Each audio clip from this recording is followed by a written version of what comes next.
Hey everyone. So welcome to lesson 8 of our digital drawing classes.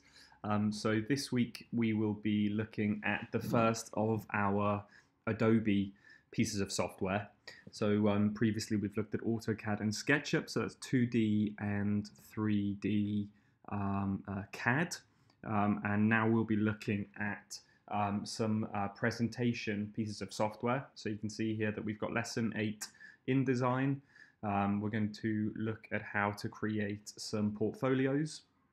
So to set up a digital portfolio for everybody this week, which will hopefully help people with their submissions. And then after Christmas, we'll be looking at Photoshop and Illustrator. So all of those are created by the same company. They're all Adobe pieces of software. So they have some similarities in the way that they look, in the way that they work. They're three completely different types of software, but hopefully introducing you to InDesign, which I think is the simplest of the three pieces of software, will help when looking at Photoshop and Illustrator.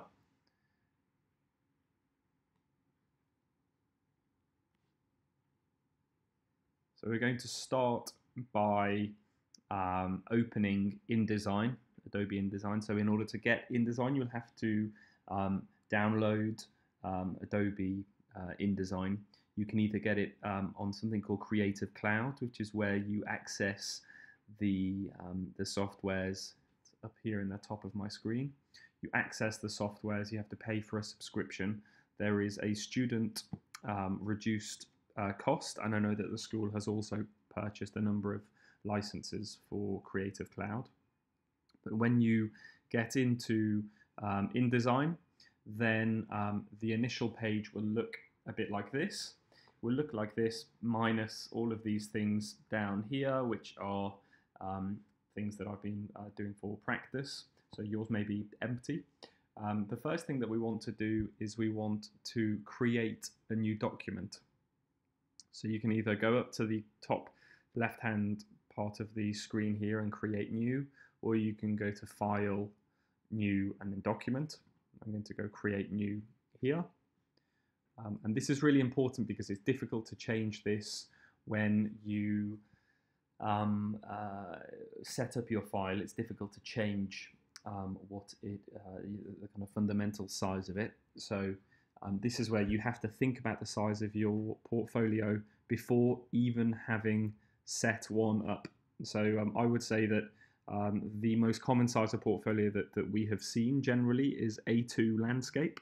So I'm going to suggest that we do an A2 landscape portfolio. But obviously, if you have been drawing your drawings at a different size, then that's also fine. Here, because I've been opening lots of different types of file, are all my recent sizes. If you go to the other tabs here, there should be some preset sizes. So if you go to print, you can see here they have A4, and if you click on view all presets, they have some other sizes here, A3. They don't have A2. I have created an A2 myself somewhere, but instead of trying to find the one that I've created, I'm going to create a new A2 template here. So this is the preset details. So I'm going to type A2. Here we go. And then the width of an A2, if it's landscape, is 594 millimeters. And the height is 420 millimeters. Obviously, if yours has a different unit, then click down here, make sure that you're on millimeters. Here's where you can choose whether it's portrait or landscape. So you can see I did start to type out landscape up here, but then I realized that if I keep it as just A2, then I can switch it between portrait and landscape when I want. This is a really important one, facing pages. So there are two different types of document that you can set up in InDesign. You can set up a document that has two pages facing each other, like a book, or you can set up a document that just has a roll of individual pages, much more like a portfolio. So we're going to untick facing pages, which means that now we're setting up a document that's just a lot of single pages like you would have in a standard portfolio. Now here, you choose the number of pages. Now you can always add and subtract pages from your document whenever necessary, so it's a lot easier to change the number of pages than it is to change the size. So I'm just going to put 10 pages to start off with. We're going to keep start at number 1 here. Now columns, that's to do with guides, which we'll have a look at slightly later on, so I'm going to keep that at 1 at the moment. And then the gutter, that's the thing that, imagine if you had a book and you opened one page and then you opened the other. The gutter is the bit where the 2 pages join together. So the gap between content, text or images is often a little bit bigger where the 2 pages join, because of the fact that obviously you lose a bit of the page when they kind of unfold. So I'm going to put that as 0 because we are not going to be folding any pages together or sticking them together. And then the last bit is margins. So that is a little guide that you're going to see around the edge of the piece of paper. And again, this is all to do with personal taste. I tend to like portfolios where they have where the print goes quite close up to the edge of the paper. So I'm going to move my margins down to 5 millimeters, half a centimeter. You can see here that when I'm moving them up and down, the top, the bottom, the left and the right are all moving in unison, and that's because this little lock is ticked here. If I click on it, then it unlocks, and then I can change them. So if I wanted the top and bottom margins to be bigger and the sides to be smaller, then I could do that, but I don't. I want them all the same size. So I'm going to have that and then press create. Okay, so we have set up our document, our A2 document. I'm just going to move that out of the way. So the way that InDesign works, if I give you a really quick introduction to the fundamentals of InDesign, this is a piece of paper. For all intents and purposes, this is a digital piece of paper, and we place text and we place images on this piece of paper, and how they appear on this piece of paper is how they're going to print. So it's a very simple idea. We have a digital piece of paper on our computer, and then we add text and we add images in the way that we want it to be printed. So I'm just going to press Command and then minus, and that allows me to zoom out. And then I can scroll with my mouse, and you can see that we chose 10 pieces of paper before. So we have 10 pieces of paper in this stack. And like I said, we can always add and subtract paper when we want, or pages when we want. So if I just go through some of the fundamental tools, the biggest thing that distinguishes InDesign from any other Adobe software is that there are two selection tools, which is peculiar if you think of any software that we have looked at so far. Having 2 selection tools is very peculiar. So we'll go through that soon. We have the page tool. There are other ways of adapting and modifying pages, so we'll look at those. I would say the other key tool really is the text tool, or the type tool here. And then the other thing we're going to look at is how to place images within a piece of paper. So if we go over here, I have all of these boxes. They're all collapsed, so they're all small here. You can choose different types of workspace by clicking on this little thing at the top right. So essentials, and then if you go to book, it will change. So these are all the presets. You can still access all of these tools in any workspace, but Adobe has set up a few preset workspaces, and you're able to just choose whatever workspace works best for you. So advanced looks good for me because I can still access all the things that I want to at the moment, which is paragraph styles, pages, links, that they're the things that are important for me. So I'm going to maybe stick with advanced, but you can play with others to see what works best for you. Or obviously you can set up your own, but I would suggest sticking with one of the Adobe presets. So the first thing that we're going to do is look at the pages. So you can see all of the pages here, but a little bit like you'll see in Photoshop later on in the course, you can also access pages with this little tab. And the first thing you'll notice, maybe the first thing you'll notice, is that we have our pages 1, 2, 3, 4, 5, 6, all the way down to 10. And they all have a letter A on them. And that means that all of these pages have this A master applied to them. So this thing is a master page. And you can think of a master page a little bit like a template. So if we go back, right, I'm just going to scroll up to the top, hide the pages. So this is my top page, page 1. If I just insert some text very quickly, so I click on the text, the type tool, you'll see the type tool is set up, and then you can either just press and then start typing. Just do that again. So if I click and drag, you'll see that a text box has appeared. And then I can start typing. I'm just going to type in portfolio, second year,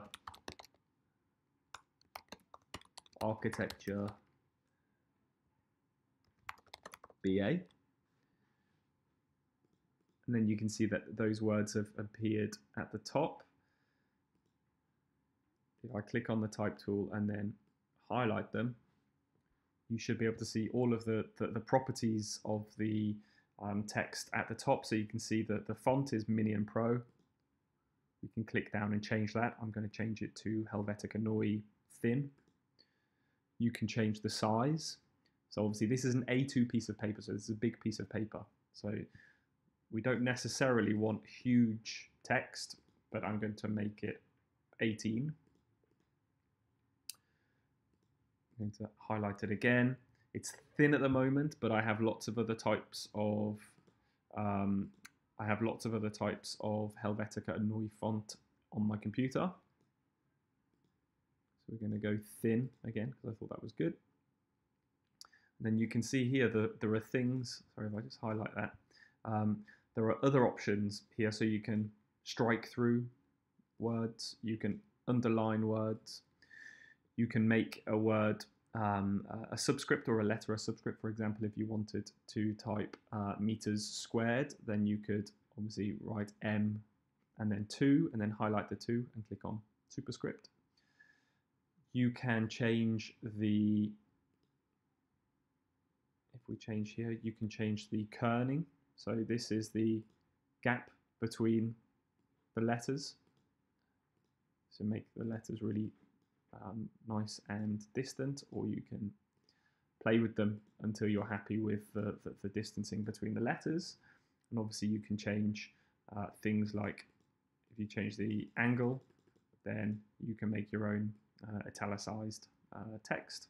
I'm going to put that back down to 0. Then obviously you can change the justification. So you can see here I can change the writing from justified left to justified right to middle. I can try and fulfill. I can force it to fulfill here. So there are lots of different ways of setting up your text. Now, because I've written this on, you can push and pull the text box there, and you'll see that this pink line is the guide that we set up. This is the margin that we set up when we started the document. So this is 5 millimeters from the edge of the paper. And if you see, if I click down and pull this, I can drag the text box and it snaps to the guide, which is incredibly helpful. So I've written something here on page 1. Now if I go to page 2, there's no writing, clearly, because I've just written it on page 1. If I go to page 3, there's no writing, because I've just written it on page 1. If I wanted this to be a template or a watermark or something that I want to be on every single page, what I can do is I can cut this, so copying it and then removing it from its original location. And if I go over to my pages and double click on the master page and now right click, paste in place.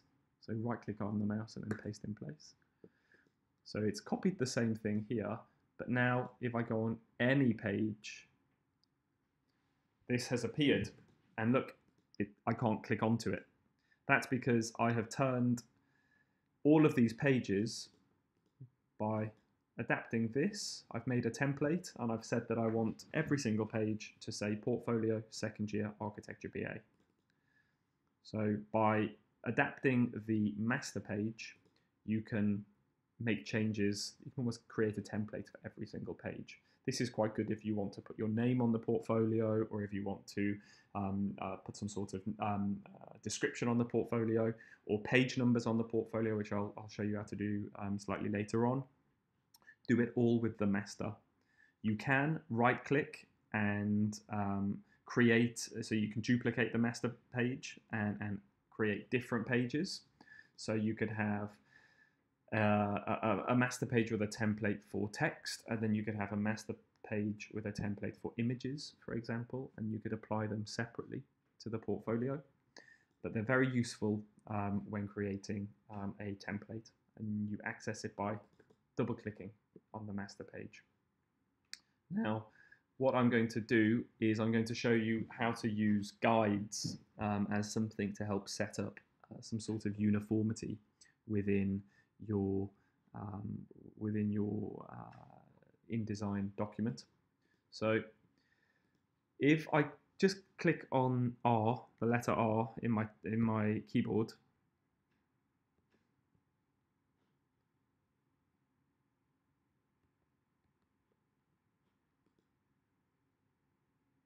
that didn't work. So maybe that's because I have changed from my standard, which is Essentials. But it seems as though this ruler is always here now, so I'm going to ignore what I've just said. There is a ruler at the top of the page, and you can see here that it starts at 0 in this corner, and it starts at 0 here. And if I hover over it, you can see that in the left-hand corner of the page, there's a dashed line that moves, so that shows you where you are on the page. So if I'm over here, I'm 5 centimeters down, 50 millimeters down. If I go here, I'm 50 millimeters along. So it's quite difficult to control like that, but this helps you understand where you are relative to the edges of the page. If you click whilst you're on the top selector, the standard selector, if you hold down on the ruler and pull, a guide appears. And what that allows you to do is it allows you to set up, remember we're still in the master page, so we can do that. And we can do this. And what I've just done is I have set up 2 guides here. And now if I go back to pages, obviously I've changed from essential to advanced, to essential. So now my pages are accessed with these little icons instead. If I go to any of my pages, you can see that these guides have appeared on every single page. So that's really helpful, for example, if we want to place text consistently, or we want to place images consistently, we can set up some guides in our master. So I've clicked on my master again. If I hold down to the side, it's the same thing.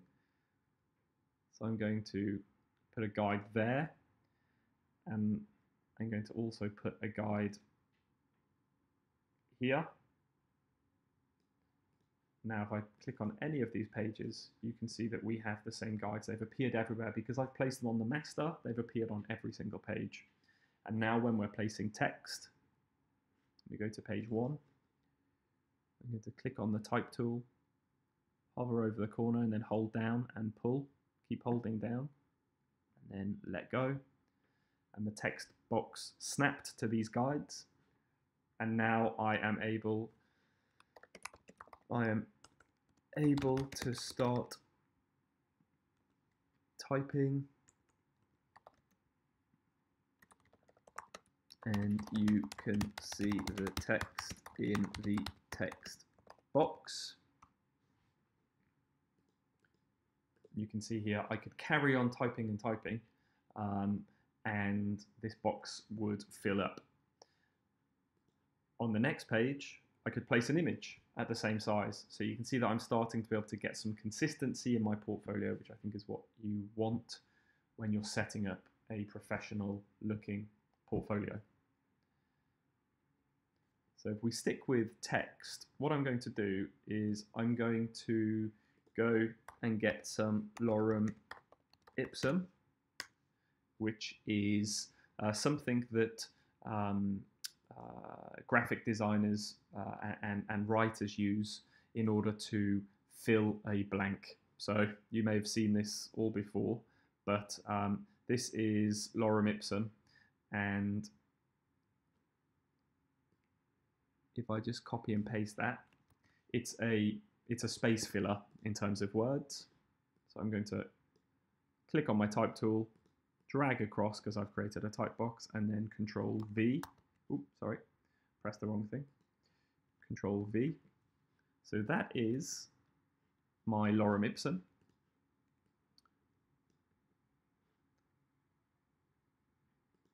Because I've changed from essentials to advanced, the properties of the words are now here in properties. You can see they're all down the side.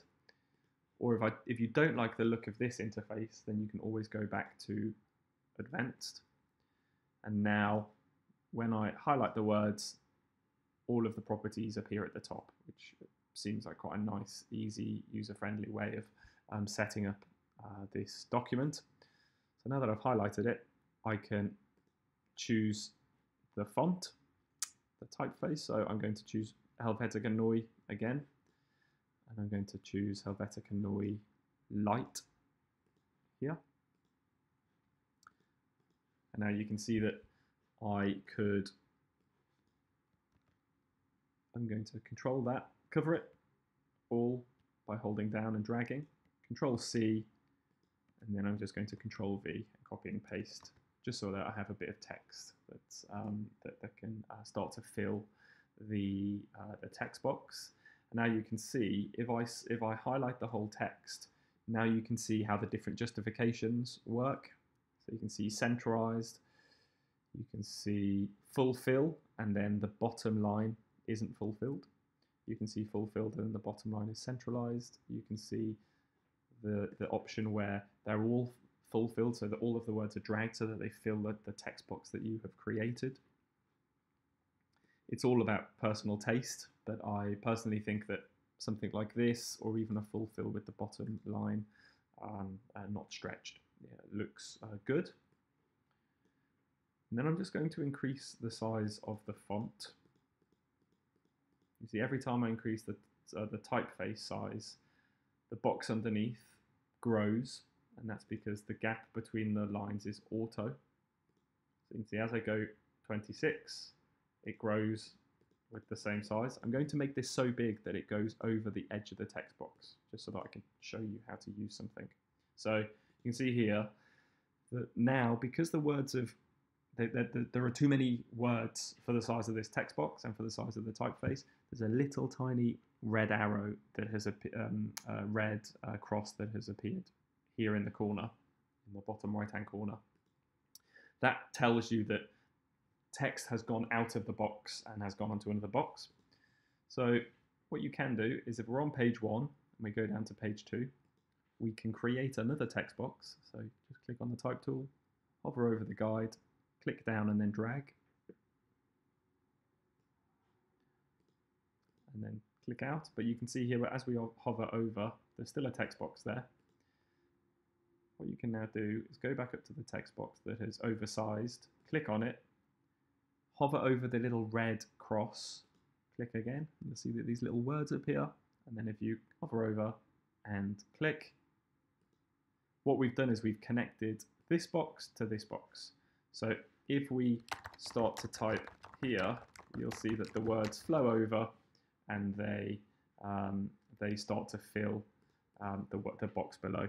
So you can do that for as many pages as you want. You can connect lots of words, lots of text, so that they spill over into other pages, which is quite helpful. So as we're working on this, you can always see these guides, and they're really helpful when you're setting up a document, but sometimes you want to see what it's going to look like when it's printed, and therefore those guides aren't going to get printed, so you want to see what it looks like without the guides on them. As you're in this workspace, without touching anything else, if you just click on the letter W, what it does is it suspends or freezes all of the guides so that you can't see them. And it's a good way of being able to see what your page is going to look like without the guides. And then as soon as you want to carry on placing lots of images or text, you can click on W again, and it will the guides will reappear, which is really helpful. So that's a lot of the text, a lot of the issues with text. There are a couple of things that I think are really important for people to consider when looking at using text in InDesign. The first is hyphenation. So that's when, as a word reaches the end of a line, it puts a hyphen and then carries on the word below. It looks really unprofessional generally, so you don't see architecture practices having hyphenated words in their presentations. So it's always really important that you make sure that you don't have your words hyphenated. The way that you do that is, sorry.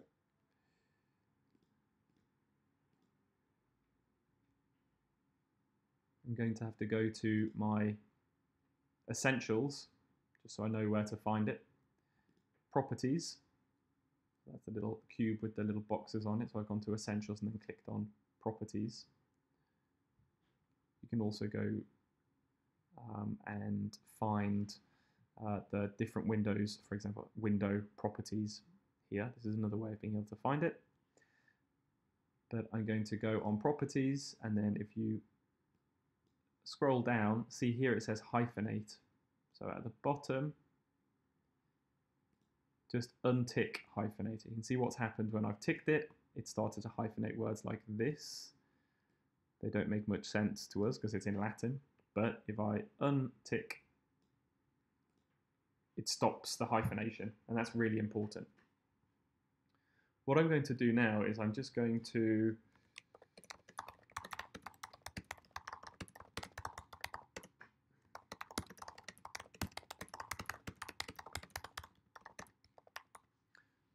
type something in English so that you can see how to use the spelling tool, and I've made a spelling mistake, which is perfect. So spelling is always a real issue with InDesign documents. I have seen the word plan written incorrectly on a final portfolio because spelling isn't necessarily the easiest to remedy in InDesign, but it's definitely not that difficult. What you do is you go to Edit, and then you come down to Spelling, and then check Spelling. And it's not as smooth an interface as Word, so I would often recommend writing, if you have a lot, for example, if you're doing a CCS essay, or you're writing a lot, and then you want to place it into an InDesign document, I'd actually recommend writing it in Word, because the spell check and all of that and the word count is a lot better in Word, and then you can paste it into InDesign when you're ready to present. But if you want to write just directly into InDesign, then you go Edit, Spelling, check Spelling, and then you can see this box appears, this dialog box. And what you have to do is, it highlights the word here so you know where it is, and then it says change to, and then you choose one of the suggested corrections, and sometimes, you know, here there's only 2, but often there are lots and lots of suggested corrections, and then you press change. And again, we've got the word swelling there, suggested corrections, spelling, swelling, upwelling, which I've never heard of, but it's spelling, and then we change. And then when you've corrected all of the spellings, it comes to this and it says start or done. So done. You can also add words to the dictionary. So one word that it might not know is RIBA, for example. Let's see if it says, I think I've probably added that to the dictionary already, but NHBC, it might not know. So if I just type in edit spelling, you can see here I've just clicked on dynamic spelling, which allows you to see a red underline when you make a mistake, which is quite helpful. And you can just tick that on and off whenever you want. I'm going to check the spelling, and it didn't recognize RIBA, but it's a word that I'm going to be writing relatively frequently, so I'm going to add it to the dictionary. And it didn't understand or recognize NHBC, so I'm going to add that to the dictionary as well. That's the National House Building Council or something like that. So I've added both of those into my dictionary, so next time I write in whatever document, in 5 years' time, I want to write a document about the RIBA or NHBC, then it's going to recognize it and it won't tell me that it's an incorrect spelling. So they're the 2 really big things in terms of writing that I think everybody should remember. Make sure you check your spelling, and make sure you don't hyphenate your words. I've been swapping around between essentials and advanced, and I think that's possibly a bit confusing. So I'm going to stick with essentials as I have it. You can see here there's layers, there's strokes, there's colors, properties, and pages are the big ones for us. In essence, we're just creating a portfolio. So if I want to see what pages I'm dealing with, I'm on page 1. See, you can click to page 2, you can jump to page 5, you can jump to page 10. I'm going to go back to page 1. We've looked at how to set up a template by using a master. We've looked at how to insert text. What I'm going to do now is create a page number. So in order to do that, a page number that changes with every page, I'm going to go to my master. So I double click on my master. And then what I'm going to do is create a text box. And I'm going to Control plus to zoom in. Use my mouse to scroll across. Click on my type tool, and I'm just going to click on my type tool so that it's working. The reason my type tool it didn't look like it was going to work then, that's what I wanted to see, that little the little symbol within the box, but I was seeing that instead because, of course, previously I made a really big type text box on the master page. So I'm just going to push this along, because the only reason for that text box is to have that text right there in the corner. So now that I've pushed that along, I should be able to go into the corner, Control plus to zoom in, click on the type tool, and then perfect, that's what I wanted to see.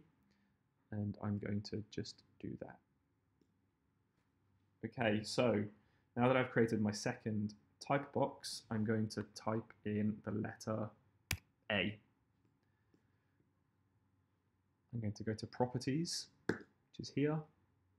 This is now, instead of right at the top, because I've gone on to Essentials instead of Advanced, my justification is down here instead. So I'm just going to justify it to the right, so it's in the correct corner of my screen.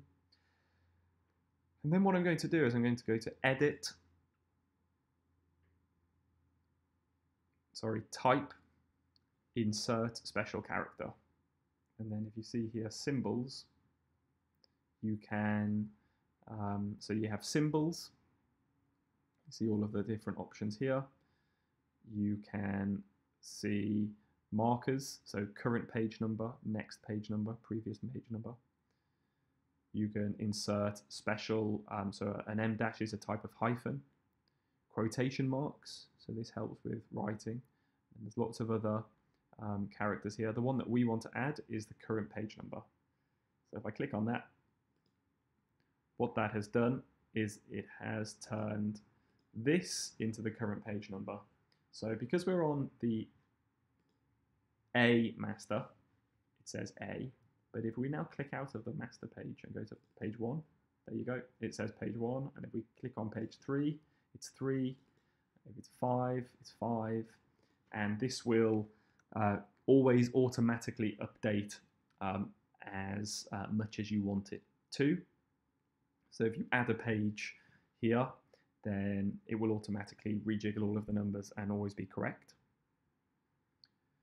One thing that I often don't want is if I click on page 1, I actually want page 1 to be the front cover of my portfolio. So I'm going to say second year architecture, if I can spell it correctly, portfolio, Kieran Wardle. It's taking me back.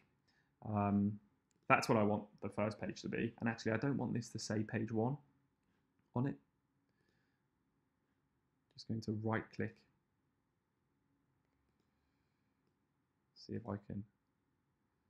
So if I highlighted it and then right clicked, and it allowed me to change that way instead. So if you've got a very specific spelling that you can see, because we have dynamic spelling on here, dynamic spelling is ticked, so every time I write something incorrectly it shows red. I don't want this to be page 1, I actually want it to start here. So what you can do is in your pages, if you right click and then go to numbering and section options, you can always change where you start your page numbers. So I'm going to go onto page 2 because I want this to become page 1. So I'm going to right click, numbering and section options, and then start page numbering at 1. Now you can see this has become page 1 instead, which is great. Now we have 2 page 1s. So what I'm going to do is I'm going to zoom in, and now, even though this is set up on our master page, sometimes you don't want whatever you set up on your master page to be visible in every single page. So you might not want a page number on every page. In order to get rid of the something that is set up as a master, locked into your master page, if you press Shift, which is the button on the left of your keyboard with an up arrow on it, and Command in Apple, I think it's Control in on a PC, so Shift and Control on a PC, Shift and Command in Apple, you'll see that it's made the text box live and editable, and then I can just delete it. So the master still exists with the proper information. We now have the page number on these pages that we want, but I've deleted it from the front page.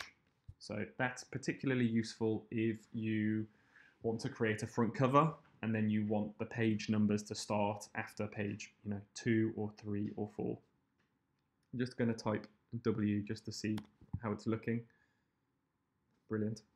What I'm going to do is, I think this looks a bit wonky because it's closer to the left than to the right, so I'm going to highlight these words and go to my properties just here and then just make that centralized. Brilliant. So I'm happy with that as a first page of my portfolio. Then I could make this page, I still have text here, so I could make this page some writing if I wanted. Click on that and start writing. What I'm going to do on my third page is I'm going to insert an image. The way that we do that is I'm going to first type W, just so that our guides are visible. We go to File, Place. And then when we go on File, Place, we find some images that we want to place. So this could be a scan of a drawing, it could be a photograph of a drawing.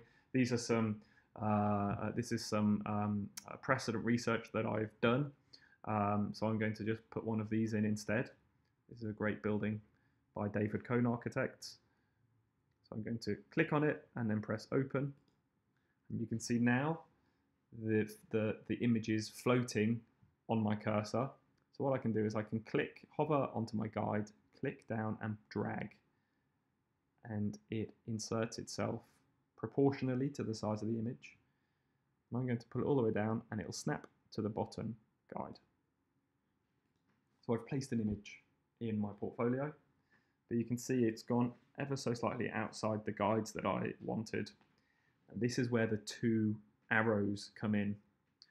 The top arrow controls your page. Feels all kind of very normal. So if I click with my top arrow, I've clicked the image. If I pull this, it's almost kind of growing and contracting the view. So it's just changing the size of the image on the page. But now that I've made this text box smaller, technically the image is bigger than the hole that I've created for it, the space that I've created for it on this page. This is where the second selector comes in. I click on that. You can see as I hover over, it's showing me in orange the original size of the image. So if I click on that now and go here, and if I hold shift to keep everything proportional, you can see I can change the size of the image. But the box is the same. The actual image, the size of the image on the piece of paper is the same. And I can move it, I can push it around. That looks nice and central to me. And if I want to change the size of the box, I have to use the top selector. So the reason there are two selectors in InDesign is that one gives you control of the piece of paper and one gives you control of the image that you've just placed. A good thing to know is that as well as guides, there are also automatic guides. You see this green line appears when the image is in the center of the page vertically, and if I pull it across, a pink line appears when the image is in the center of the page horizontally. So these guides can help you know when a page or an image has been placed or located either on the central axis vertically or horizontally. So that is my image. Now, because of the guides and the way that we have them set up, I can place another image, file, place. I'm going to place an image of some bricks. I'm going to click and drag all the way down to the bottom, a little bit over, but that's okay, so I can push it up. And if I just press W now, you can see as we go through, all of the images are the same size, which is how you can begin to get a really nice, professional, consistent portfolio. Here's my first page. Here's my second page. Now, if I wanted to just write something here, you'll see that I clicked on the second page, but it's actually started typing at the end of my name. It's made my surname even worse, so I'm going to delete that. The reason is we've connected these two pages. So remember, we connected that one to that one by clicking on the little red cross. So I'm going to break that now by clicking and clicking. So now these are two completely separate text boxes again, which is good because it means that I can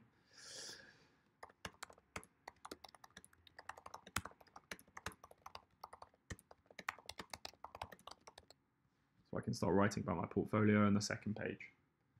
For some reason, I can never spell portfolio correctly. So I'm going to go edit, spelling, check spelling, portfolio, and then change. Done.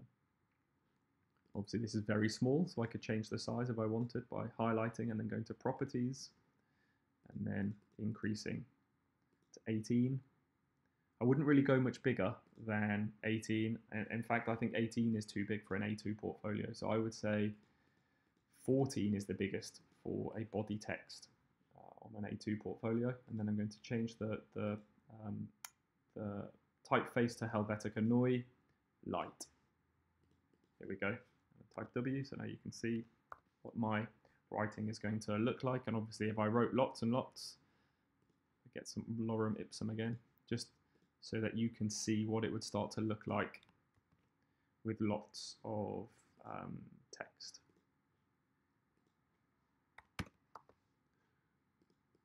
Here we go. See, there are two different typefaces there, so I'm just going to select that whole thing and then make sure that everything is Helvetica Neue, light, size 14. There you go. So that's a bit more text. You can see what's happened. It's hyphenated. So I've only noticed that because I'm super aware of it, but just make sure when you're checking your portfolio to make sure that hyphenate is off, because it looks really bad when you keep it on. So that's text and imagery. A really important thing to do with images is that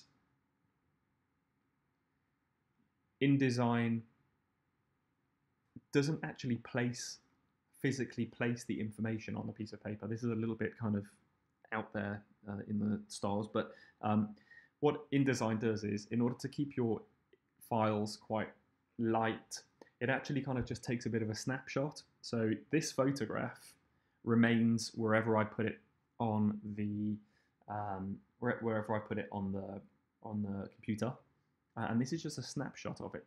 And when I finalize my my file, it captures a snapshot and then prints it. That means that if I move this original image somewhere else on my computer, this is not visible anymore.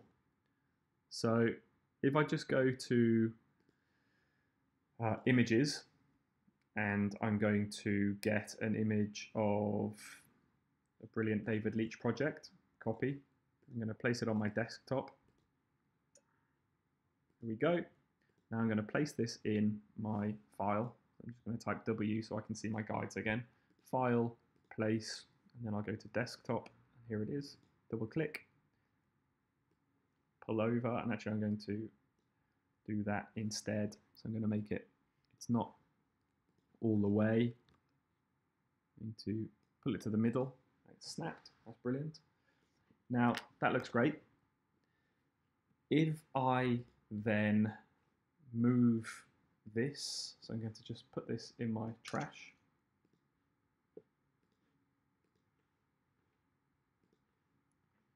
Open this up again.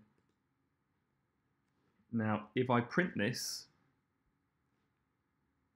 file, export, and then I'm just going to put up my desktop, A2 test.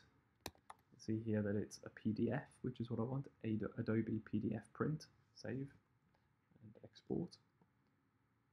Okay, that's just telling me that one of the links is broken, which means that this file has been moved. But if I now go and open this up as a PDF, as I go through it, all looking great. That image is nice and crisp, nice and sharp, nice and crisp. You'll see that this file is ever so slightly blurry. See here, it's a lot blurrier than the others.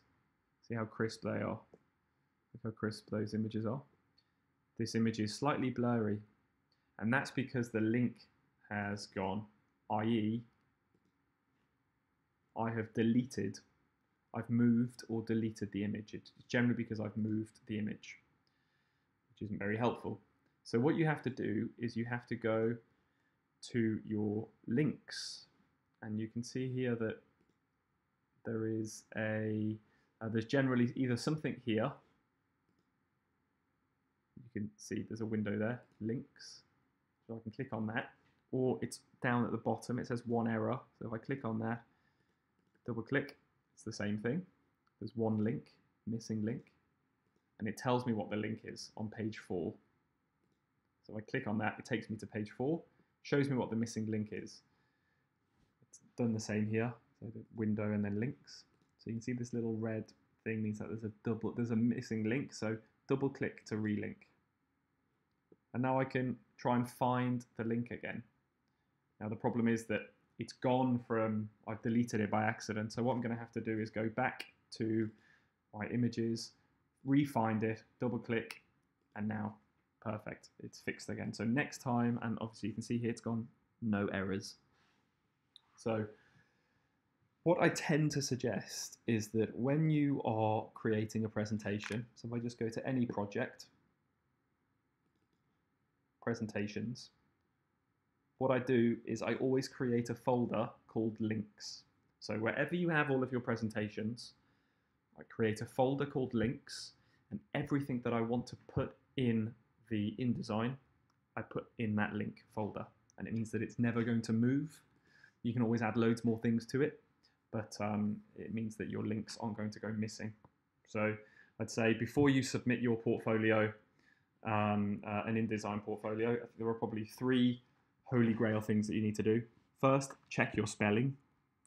Do that by going edit, spelling, check spelling. The next one is to make sure that your pages, your words aren't hyphenated. The way that you do that is highlight. You don't have to highlight the words, but if you highlight your words, hyphenate, always make sure that hyphenate is off.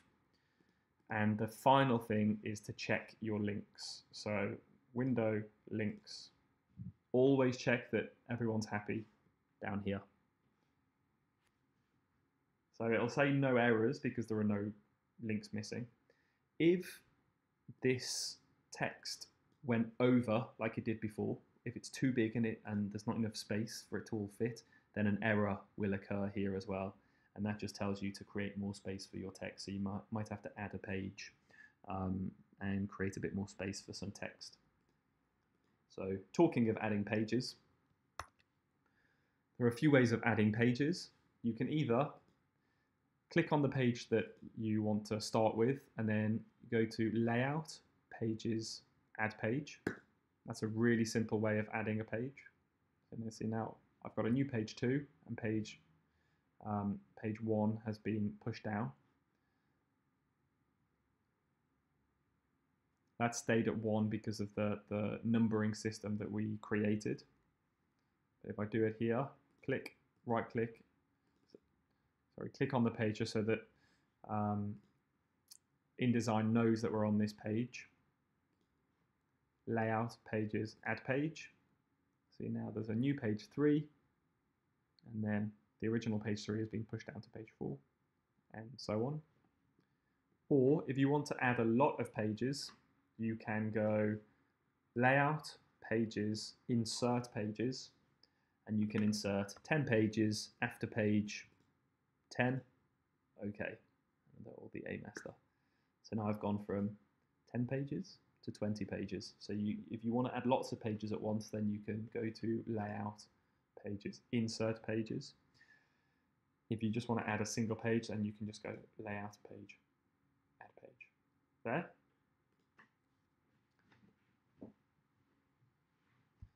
You can use this pages box in order to reorder your pages. So if you want this page to move up, you can click down on it and drag it. So you can move things up. So I can make that page, I can put that at the top and it just automatically appears here. We zoom up. So now the bricks are at the back.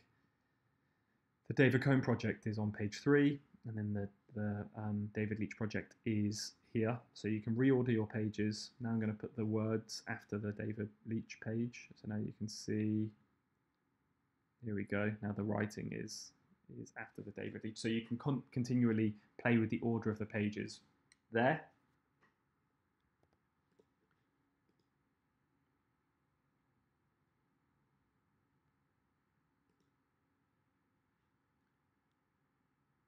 So one other way of creating some guides is to go Layout, Create Guides. And this is where you're able to create, for example, if you wanted to write something, obviously if you're writing on A2 and you're writing text, sometimes it looks better if you create a number of columns for the writing. So fit to margins, and we're going to have 5 columns, okay. And now if I just, obviously we have the guides if you want to get rid of your guides. So I've just double clicked on my master, and I'm just going to move these guides because I don't want them. And to click back on the page that I was in, see now that I've used layout, create guides, and then I've chosen the number of columns, and you can choose a number of rows as well. And what this does is it gives you an ability to create one more guide by pulling something down. Now what you could do is you could start to create writing in columns. So you can begin to fill a page with writing in a way that isn't one big body of writing, which I think is far better. So instead, what you could do is, I'm going to use Lorem Ipsum one more time to show you. Remember that you have to do the same thing. You have to click and then click and connect, click and connect all of these together. So what you could do now is start to paste. I'm just going to change the properties of this so that it's really big, so that it fills my, I'm going to make it so big that it's a bit ugly, but that's okay. And I'm just going to change it so that it is Lorem Ipsum.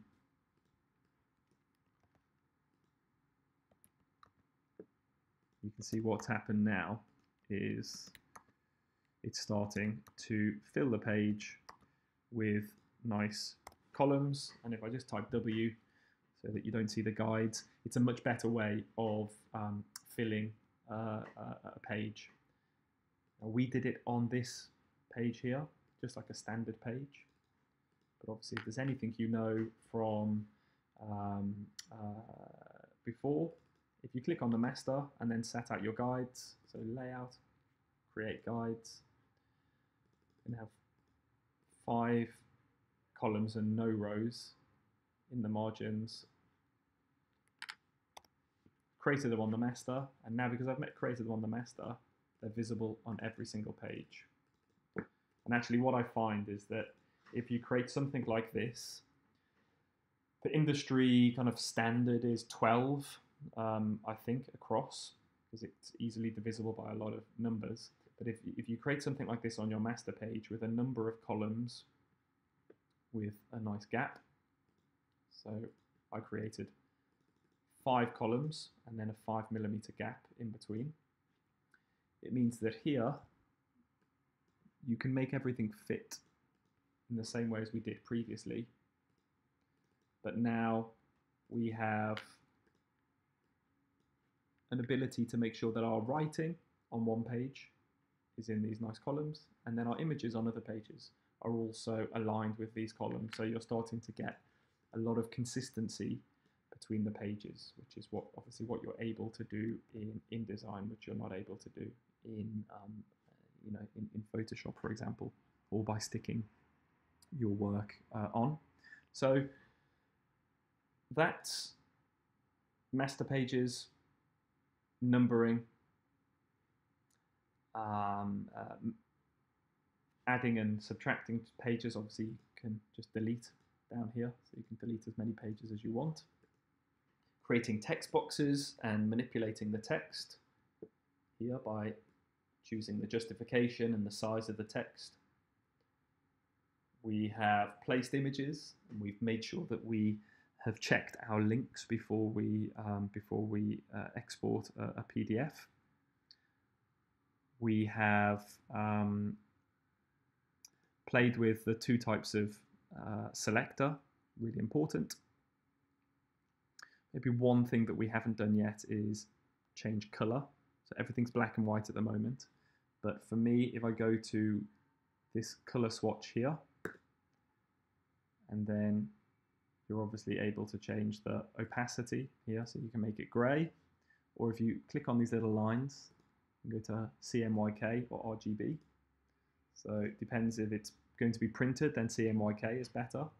If it's only digital, then RGB is better, but both are acceptable. And then you can do things like this. You can choose the color of the words either on this slider or by entering the RGB values of a color, or even the hex value, which was down there. So that's how you change color. Obviously, if we wanted to change the color of this up here, we would go to Pages, our master page, and then we would change the color in the master page. RGB. So there you go. Now, if we click on any page, we'll have this blue title instead of the black one that we had. I'm personally a fan of a little bit of color in a portfolio, but obviously, you know, within reason. If you press W, you get the guides on and off. Now, one thing that becomes apparent, probably the final major thing, but it becomes apparent as you develop quite a heavy portfolio, quite a lot of images, your computer will start to go slower and slower. And one way to help the speed of your computer is to change the display performance of the file. So at the moment, this is displayed as crisply as possible, as many pixels as possible. But when you have a document that's 100 pages long and they've all got images on them, it can slow down the computer a lot. So what you can do is you can go to View, Display Performance, and you see here it says High Quality. You can change that to Typical. That's not made much of a difference. So it's made a bit of a difference there. You can see it looks pixelated. The important thing to know is that when you print it, it prints as high quality as possible, but it just helps you move through your files a lot faster, especially if you're struggling with computer memory and capacity. Or you can go View, Display Performance, Fast, and that will just make the images like that. That's for when you're really struggling with your computer and it's going super slow. So I tend to keep it at typical or high quality, sorry. But I would say maybe you should. That's something to just remember for when you are starting to struggle with this file going super slow. So in terms of the fundamentals, I think that's it for InDesign. We've not talked about annotating, but that's obvious. You click a type box and then draw a type box underneath the image, and then you can annotate below. You can see that. You can do that for every page. I think that's it in terms of being able to talk about placing images and placing text. I think it's a really good thing to be able to do at this time of year, to be able to set up a master document and to know that every time you produce a piece of work, you do a little bit of writing about it here, and then you do a little bit of placing images, and slowly but surely your portfolio gets bigger and bigger. And it means that by the end of the year, if you have been keeping on top of your portfolio, then it means that hopefully your portfolio grows organically and you don't have to have this crazy mad dash at the end of the year to create a portfolio.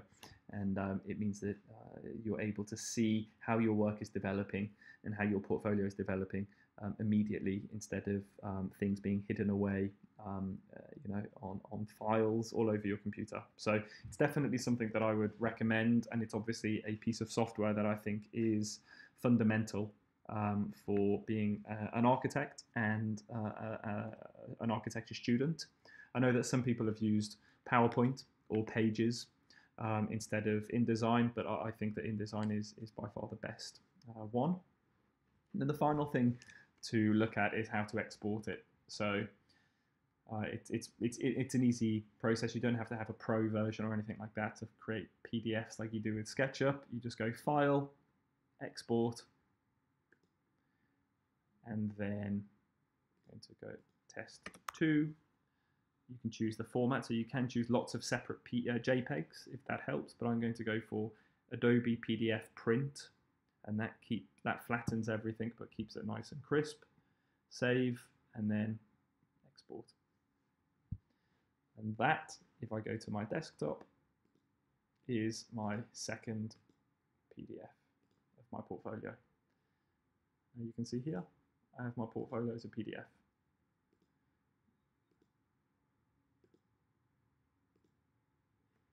So that's it for this week. Next week we have Photoshop. So it's not next week. Next week is Christmas holiday. So, but first thing after Christmas, we have the Photoshop and Illustrator lessons. And then hopefully after week 10, you will have had an introduction to software that may help you in this year. You don't get marked on your ability to use all of these pieces of software. That's not why we're doing this. This is a holistic opportunity for you to be able to teach yourself some pieces of software that might help you develop as young architects.